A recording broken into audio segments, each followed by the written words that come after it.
আল্লাহ রাসূল সাল্লাল্লাহু আলাইহি সাল্লাম দুনিয়ার জমিনে যখনই একটু পেরেশানির ভিতরে পড়তেন, যখনই একটু টেনশন চলে আসতো, চিন্তা চলে আসতো, সাথে সাথে নামাজে দাঁড়িয়ে যেতেন। আমার আপনার মতো মাজারে যেতেন না, আমার আপনার মতো বাবা মার কাছে যেতেন না, আমার আপনার মতো দুনিয়ার কোন আউলিয়ার কাছে যেতেন না, কোন আলেমের কাছে যেতেন না।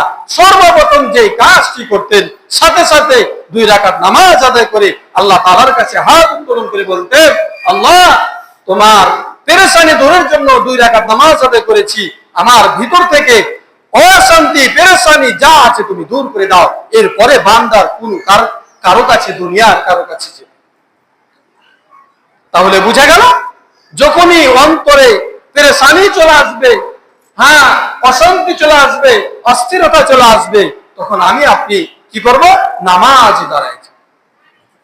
আল্লাহ রাসূল সাল্লাল্লাহু আলাইহি ওয়াসাল্লাম আবু দাউদ শরীফের 1319 নম্বর হাদিসের ভিতরে বলেন, আন হুযায়ফা রাদিয়াল্লাহু তাআলা আনহু قال قال رسول الله صلى الله عليه وسلم, হুযায়ফা রাদিয়াল্লাহু তাআলা আনহু থেকে বর্ণিত, তিনি বলেন আল্লাহ রাসূল সাল্লাল্লাহু আলাইহি সাল্লাম বলেছেন, বা আল্লাহ রাসূল সাল্লাল্লাহু আলাইহি সাল্লাম ছিলেন, ইযা হাযাবাহু আমরুন সাল্লা, যখনই নবীজির কাছে পেরেশানি চলে আসতো, নবীজি সাথে সাথে নামাজ আদায় করার জন্য নামাজে দাঁড়ায় যেতে।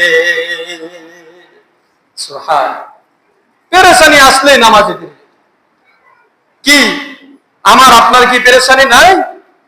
দুনিয়াতে আমাদের কত পেরেশানি, কত হয়রানি, কত চিন্তা অন্তরের ভিতরে চলে আসে। কোন বালা মুসিবত বিপদ আসলে চিন্তার ভিতরে পড়ে যায়, পেরেশানির ভিতরে পড়ে যায়, ভিতরে আর কোনো কাজ করে না, মাথাতে কোনো আর কাজ করে না, আসলে সামনে কি করব। আপনি সাথে সাথে নামাজে দাঁড়ায় যান, আল্লাহ তাআলা পেরেশানি দূর করে।